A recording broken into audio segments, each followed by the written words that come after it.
હવે હું તમને એમ પૂછું કે આજે પેલા બદમાશ સફલ કુમારે મારી પત્નીને પ્રશ્ન કર્યો, કાલે તમારી ઘરવાળીને પ્રશ્ન કરશે અને પરમ દિવસે પેલા પિન્ટોની વાઈફને છટકામાં લેશે, ત્યારે તમે લોકો શું કરશો?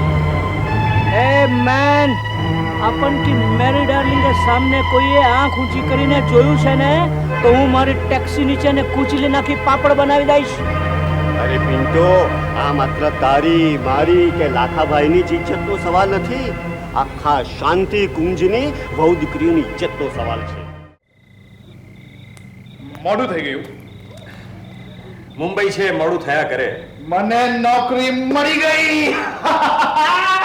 સરસ સરસ સરસ. અરે ઇન્ટરવ્યુ પછી તો તરત પરિણામ જાહેર કર્યું. 1 તારીખથી મારે કામે ચડી જવાનું છે. એ ભાઈ, તને ખુશી ના થઈ? મને આશ્ચર્ય થઈ રહ્યું છે કે મને મળવા કોણ આવ્યું હતું એવો પ્રશ્ન તે મને પૂછ્યો નહીં. જો જે બાબતે મને કંઈ લાગતું વળગતું ના હોય તેમાં મારે દખલ ના દેવી. તારો જ શીખવેલો આ પાઠ હું કેમ ભૂલી શકું છું? હા,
કાલે રાત્રે મોડો કેમ આવ્યો? કાલે મારો ઇન્ટરવ્યુ હતો. ₹5000 ની મને નોકરી મળી છે. એટલે 12 વાગે આવવાનું? ગુરુદેવ, પૂછાણા ના લો, અભિનંદન આપો. કહેતા મને સંકોચ થાય છે. અરે એમાં સંકોચ શાનો? જ્યારે મારો ઇન્ટરવ્યુ થતો હતો ને ત્યારે મારી કોડી બહાર વાટ જોતી ઊભી હતી અને ત્યાર પછી તે મને 5 સ્ટાર હોટલમાં જમવા લઈ ગઈ. અરે મોડું તો થાય જ ને. પણ આટલું મોડું? તેને મને છુરી કાંટાથી જમતા શીખવ્યું. હવે કહો, તમારી પેલી છોડીના શું ખબર? મારી છોડી?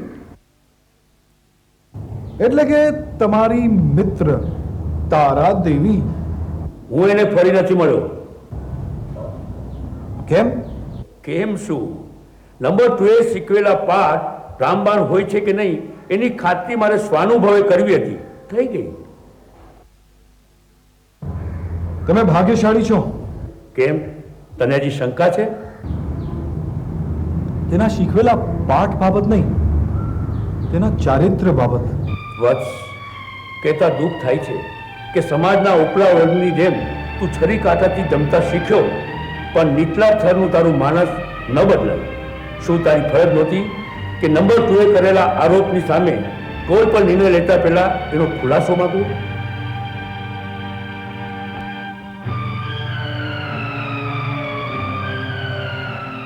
એવું લાગે છે કે આપણે વર્ષો પછી મળ્યા, નહીં? આમાં દોષ કોનો? દોષ જોવાથી હકીકત નહીં બદલાય.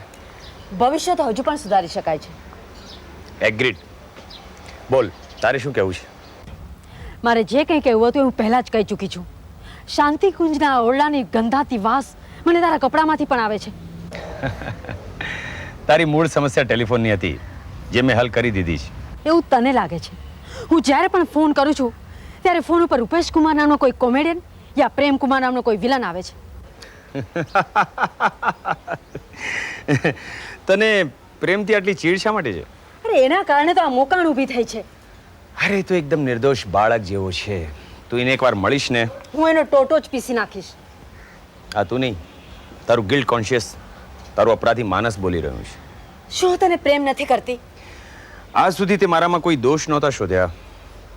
તો શું હું કોઈ બીજાને ચાહું છું? ઓફિસેથી રોજ અડધા દિવસની રજા લઈને તું બગીચામાં કોને મળે છે, કોની સાથે તારા ડિનરના પ્રોગ્રામ ગોઠવાય છે, એ માત્ર તું જ જણાવી શકે. ઓહ, તો તને એની ઈર્ષા થાય છે. ઈર્ષા જેવો શબ્દ મારા શબ્દકોશમાં નથી. માત્ર તું સ્પષ્ટતા કરે એટલે આપણે બે મિત્રોની જેમ હસીને છૂટા પડી શકીએ છીએ. બોલ, તારે શું જાણવું છે? કોણ છે? કોડો. એનું નામ લેતા પણ તને સંકોચ થાય છે? તું માત્ર એનું નામ જાણે છે, હૈયું નથી જાણતો. આ એ જ છોકરો છે જે હાથમાં ગુલાબનું ફૂલ અને કાનમાં અત્તરનું પૂગનું લગાડી બગીચામાં મને પહેલી વાર મળ્યો હતો અને મેં મૂર્ખી એને ચપ્પલ દેખાડેલું. બિલકુલ હિન્દી ફિલ્મ જેવી સિચ્યુએશન છે. પહેલા નફરત અને પછી પ્રેમ. મેં એમ કહ્યું નથી કે હું એને ચાહું છું. કૃપા કરીને તું મને એ જણાવીશ કે યુવાન સાથે તારા સંબંધો શું છે? શું દરેક સંબંધને લેબલ લગાડવું જરૂરી છે? એટલે એ મારો ભાઈ હોય કે મામો, બાપ હોય કે કાકો, અમે માત્ર મિત્રો ન હોઈ શકીએ? એ ખરું. પણ જ્યારે મિત્રતાની હદ પૂરી થઈ હોય ત્યારે તું ખુલ્લા દિલે એકરાર તો કરી શકે છે ને? હજુ સુધી એ હદ પૂરી થઈ નથી.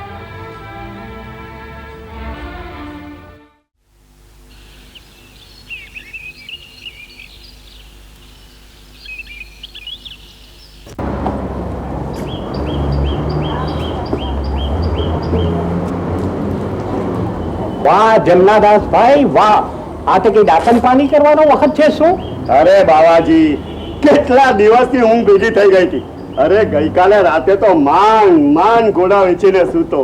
અરે તમે ઘોડા વેચ્યા કે ગધેડા વેચ્યા, પણ તમારી સ્વીટહાર્ટ છે ને તો સપ્પન કુમાર સાથે લફડું કરી રહી છે. નહીં બને.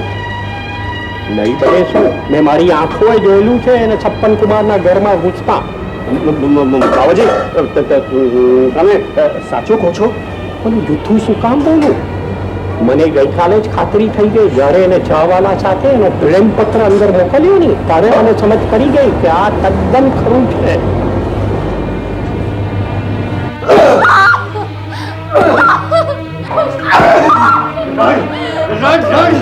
આખી રાત રડી છે ને, હવે આખો દિવસ રડ.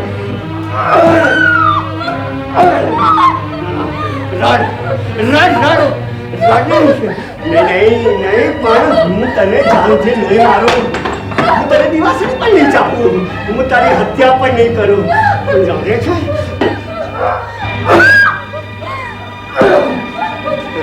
હું તને શું કરીશ ખબર છે? હું તને ભૂખ અને તરસથી એવી મારીશ ને કે તું જાતે પોતે મારી પાસે મોતની ભીખ માંગીશ. ભીખ? ના ના.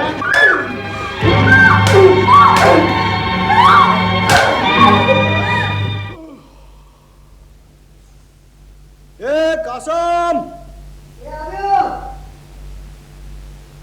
હાલો શેઠ, તમારી ચા. આટલું મોડું? હા, એટલી ગરમ? હવે આનાથી ગરમા ગરમ ખબર હું તમને આપું.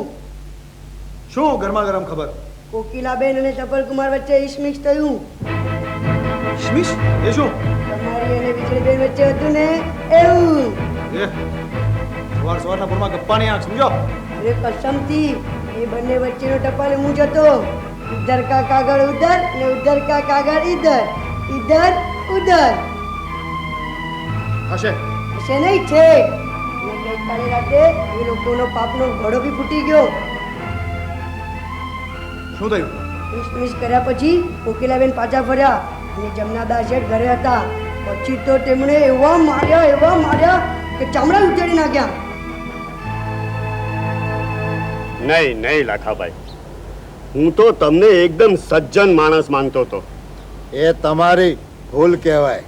નાના લાખાભાઈ, મારી ગેરહાજરીમાં મારી ઘરવાળી પેલા ડામચા સફલકુમારને પ્રેમ પત્રો લખે. રોજ રાત્રે છાની માની એને મળવા જાય અને તમે મને ઈશારો સુદ્ધા ન કર્યો. તમારો ટાટિયો ઘરમાં હોય તો કહું ને. હવે હું તમને એમ પૂછું કે આજે પેલા બદમાશ સફલકુમારે મારી પત્નીને પ્રશ્ન કર્યો, કાલે તમારી ઘરવાળીને પ્રશ્ન કરશે અને પરમ દિવસે પેલા પિન્ટોની વાઈફને છટકામાં લેશે. ત્યારે તમે લોકો શું કરશો? એ મેન, આપનકી મેરી ડાર્લિંગ કે સામને કોઈએ આંખ ઊંચી કરીને જોયું છે ને તો હું મારી ટેક્સી નીચે ને કૂચલી નાખી પાપડ બનાવી દઈશ. અરે પિન્ટો, આ માત્ર તારી મારી કે લાખાભાઈની જ ઇજ્જતનો સવાલ નથી, આખા શાંતિ કુંજની વહુ દીકરીઓની ઇજ્જતનો સવાલ છે.